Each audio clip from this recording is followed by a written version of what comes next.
경제 현안을 보다 쉽게 풀어보는 경제 읽기 시간입니다. 오늘도 다양한 경제 이슈들 김대호 경제학 박사와 함께 짚어보겠습니다. 어서 오세요. 네, 반갑습니다. 예, 본격적으로 김장철이 다가오고 있는데 여전히 배추값이 작년보다 강세를 보이고 있습니다. 지난 25일 기준 평균 소매값이 포기당 7,087원이고요.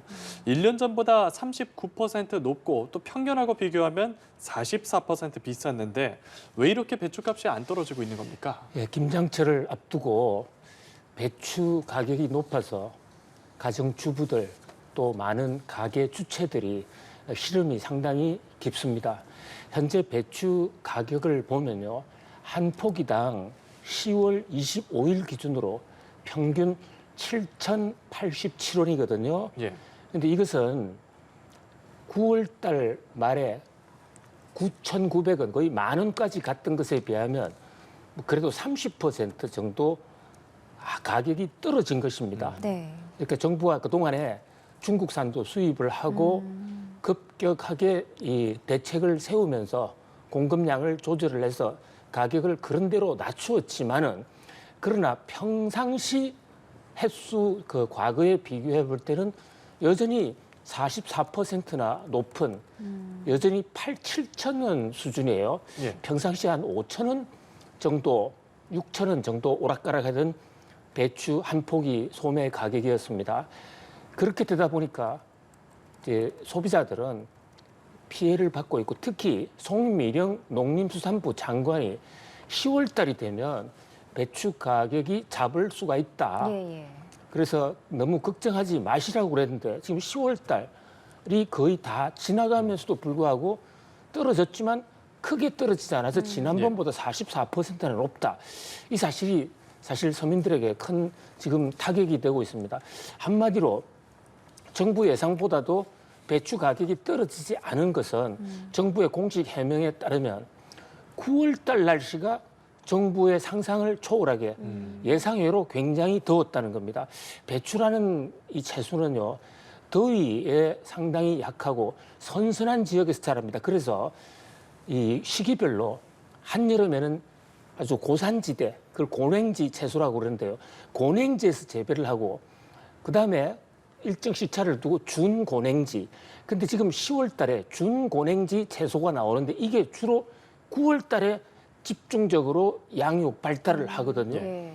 그래서 9월 달만 하더라도 그 초기만 하더라도 날씨가 정상화됐기 때문에 9월 달 가면 배추 생산량이 늘 것이고 그러면 준고냉지 배추가 나오는 10월 10일부터 가격이 평상시로 돌아갈 것이다 라고 상당히 호언장담을 했는데 9월 달 날씨가 사실 거의 추석 때도 추석이 아니라 하석이란 말이 있었지 않습니까? 그렇죠. 추석 때도 굉장히 더웠잖아요. 그러니까 준고냉지 채소도 생산량이 생각보다 굉장히 부진한 겁니다. 거기다가 중국산을 좀 수입했는데 준고냉지 채소 그 배추가 많이 나올 것이라는 그런 전망 때문에 중국산 중에서 좀 품질이 나쁜 것은 좀 돌려줘 버렸습니다. 그러다 보니까 결국 날씨 예측의 실패가 배추 가격에 지금 대란을 막지 못하고 있다. 이렇게 볼 수 있겠습니다. 네, 그래서 뭐 백화점만 오픈런이 있는 게 아니라 절임 배추를 싸게 파는 대형마트에서도 오픈런이 일어나고 있고 또 김치업체는 일부 제품을 판매를 중단하거나 배송을 늦추고 있기 때문에 상당히 좀 우려가 되거든요. 그렇습니다. 이 절임 배추라는 것은요. 어느 정도 소금 간을 해서 절여놓은 김장 직전 상태이기 때문에 그 대목은 수록 수급량의 차질이 오다 하더라도 백화점에서 오래 보관할 수가 없습니다. 그래서 파니까 그것이 현재 전체적으로 채소 가격이 높은 상황에서 백화점 측에서 그 계약 재배한 물량이니까 상대적으로 좀 싸요. 그러니까 이 절임 배추를 구하기 위해서 새벽부터 달려가는 오픈런, 배추 오픈런 상태가 지금 터지는 상황이고요. 그리고 일반 업체나 중간 도매상들 입장에서는 배추를 보관할 수 있는 상태로 가는 경우에는 그런 시설을 갖고 있는 경우에는 가격이 안 떨어지니까 오히려 공급 물량을 내놓지 않고 있는 이런 중간 유통업체도 좀 보입니다. 그래서 지금 가격을 보면요. 도매 시장에서는 가격이 좀 떨어졌어요. 그런데 소매 시장에서 떨어지지 않고 있다. 이 대목은 두 가지 요인으로 볼 수 있습니다. 하나는 아직도 날씨 불규칙한 날씨 때문에 배추가 공급이 완화되지 않을 것이라는 공급이 불안할 것이라는 그런 시중에 소비자들의 불안감이 있는 데다가 좀 중간상들이 공급 물량을 좀 덜 내놓고 있는 것이 아닌가 그렇게 보여집니다. 그래서 정부도 뭐 일요일 날 한덕수 총리까지 나서서 예. 배추 현장을 방문하기도 했죠. 그래서 현재 지금 나오는 것은 준고냉지인데 준고냉지는 날씨 때문에 조금 생산량이 줄었습니다. 그런데 이제 김장 배추라고 해서 평지에서 만들어내는 요게 11월 중순 정도면 나옵니다. 근데 정부 농림수산축산부의 공식 발표에 따르면 네. 이 그 가을 배추, 가을 김장 배추는 작황이 예년 정도로 굉장히 좋다. 그래서 11월 중순이 되면 문제가 해결이 될 수 있을 것 같다. 이렇게 보고 있고 그 사이라도 정부에서 예산을 동원해서 이 할인 지원금을 통해서라도 소매 가격을 낮추겠다.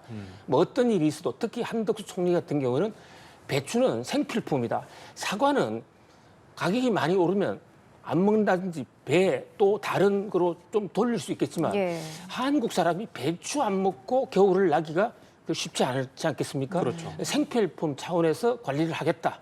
그리고 지금 가을 배추 작황은 좋다고 그러니까 한 번 더 믿어 봐야 될 것으로 보입니다. 예, 말씀하신 대로 정부가 11월부터는 평년 수준으로 배추값이 회복될 거라고 했는데 뭐또 다른 변수가 있지는 않을까요? 현재까지는 날씨가 9월 말부터 현재까지는 정상 기온으로 돌아왔거든요. 그렇죠. 그래서 현 상태의 날씨가 11월 중순까지 이어진다면 뭐 공급 물량에는 차질이 없을 것으로 보이고요. 그동안에 좀 사재기했던 부분도 물량이 나올 테니까 배추 대란은 어느 정도 막을 수가 있을 것으로 보입니다만은 그러나 지금부터 앞으로 봄 날씨가 어떻게 되리라는 것은 누구도 예측할 수가 없거든요.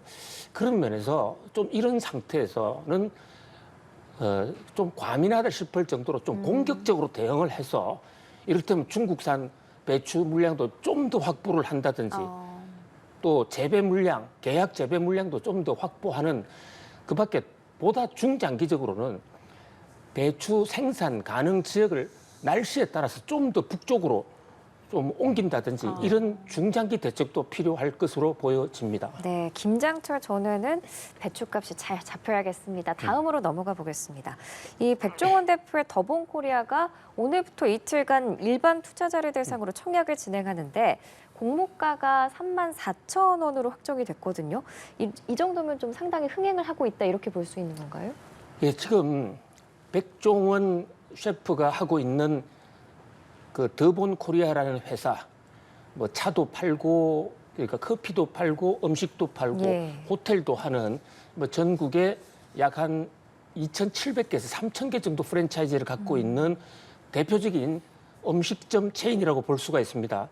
이 백종원 씨가 그동안에 꿈꿔왔던 기업 공개, 상장을 오늘 시작을 합니다. 예. 그러니까 본인이 갖고 있던 지분 중에 상당 부분을 일반에 내다 파는 건데요.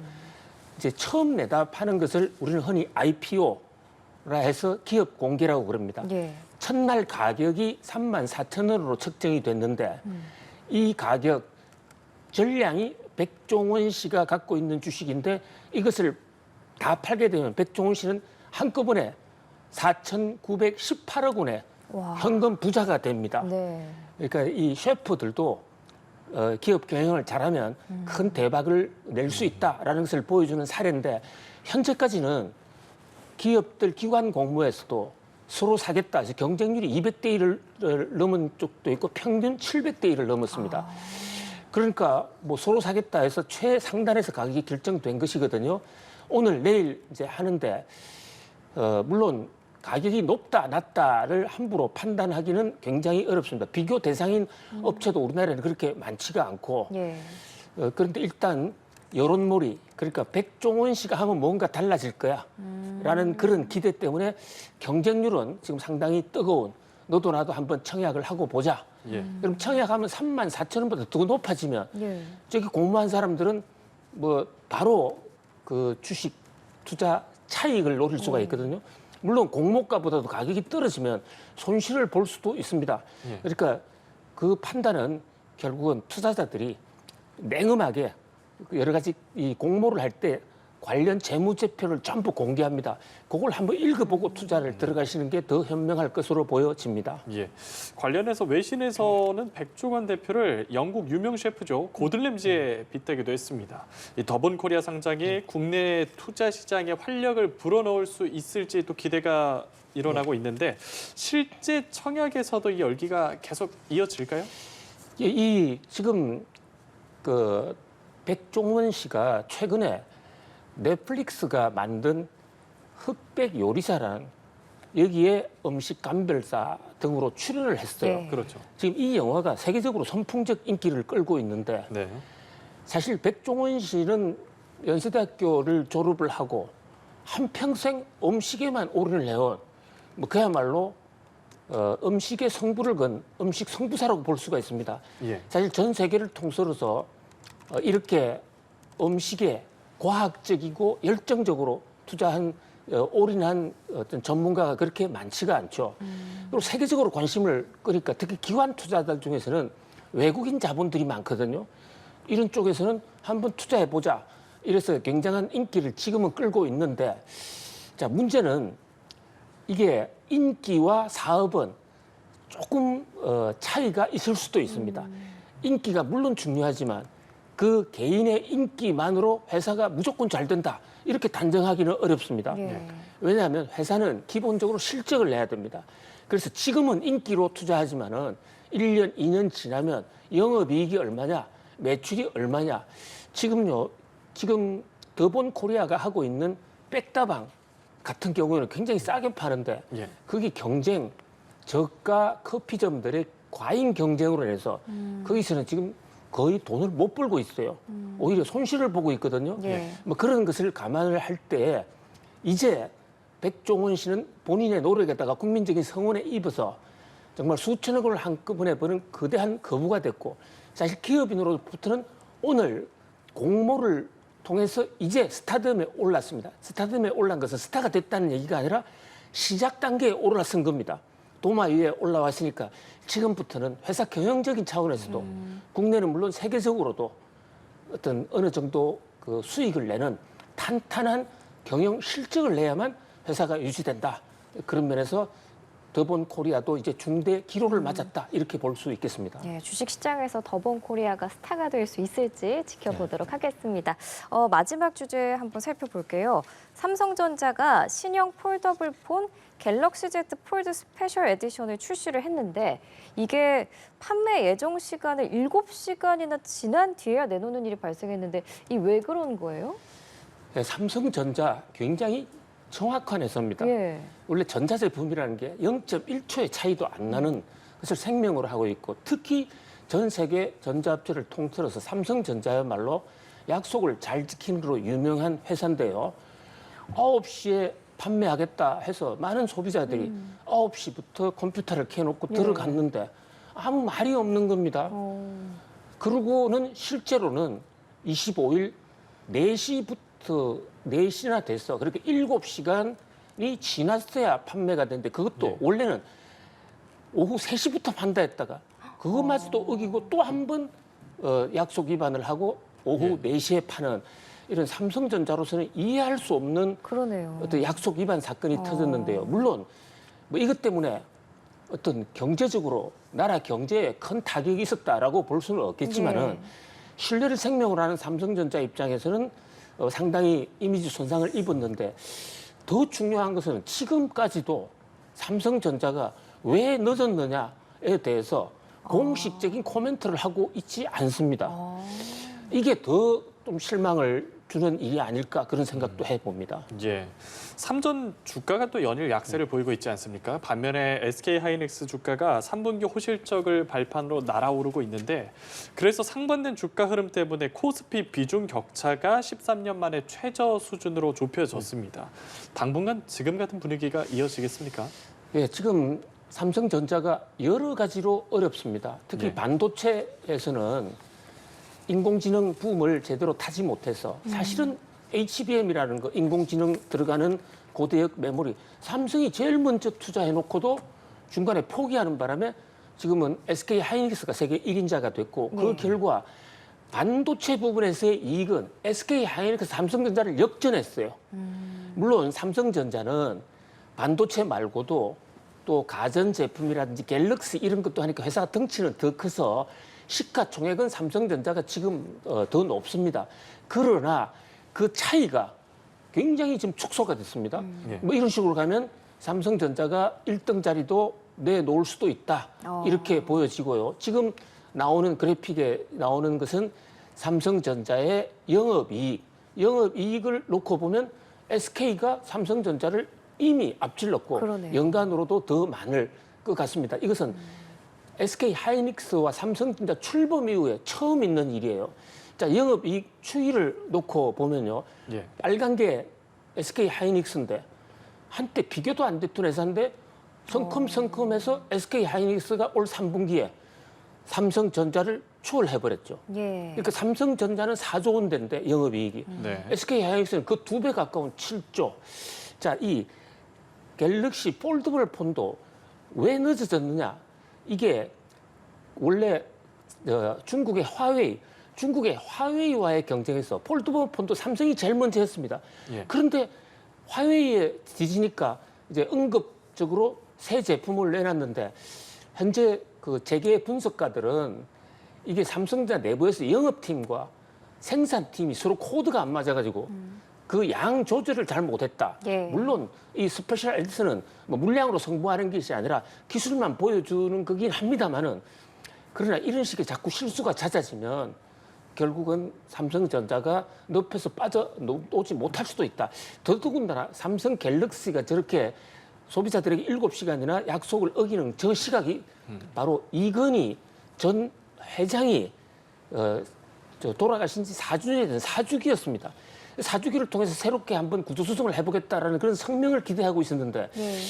오히려 실수로 점철이 되고 있다. 그런 면에서 삼성전자를 쳐다보는 걱정이 상당히 큽니다. 물론 저력이 있는 회사니까 뭐 회복할 수 있을 네. 것으로 봅니다만은 조금 분기 여러 가지 여론을 한번 다시 한번 예. 일신을 해야 될 것으로 보여집니다. 예, 알겠습니다. 오늘 경제읽기 김대우 경제학 박사 함께했습니다. 고맙습니다. 감사합니다.